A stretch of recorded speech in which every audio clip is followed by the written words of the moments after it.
homeowner is tied up in his home when a criminal comes calling. Yeah, a woman and her father had the frightening experience this morning in a quiet Butler County neighborhood. Local 12's Angela Ingram joins us live now with what we know about the suspect. Angela. Adam, Arthur Morris Jr. has a last known address in the Cleveland area. Well, now he's a temporary resident of the Butler County Jail. Meanwhile, people in that neighborhood think he may not just be responsible for that one crime. They think he's responsible for several break-ins that happened overnight.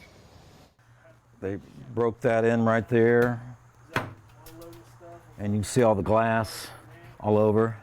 Phil Pryse had a bad feeling around 3 o'clock this morning. He lives on Judith Drive, and when he checked his garage, he found a car that his deceased father left him was vandalized. At the time my dad bought it was one of the more expensive models that Oldsmobile had, and he was just so proud of it, you know.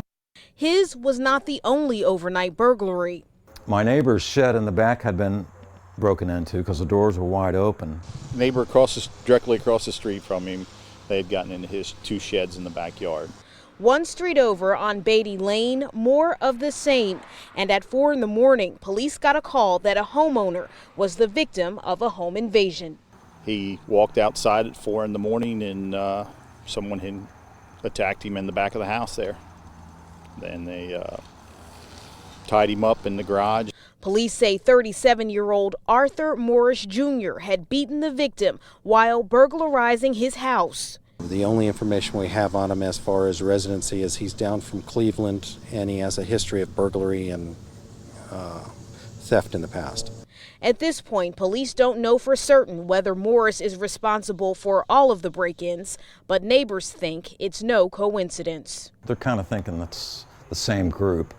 I don't think he could have done all this on his own because there were about 5 sheds that were broken into. But you never know.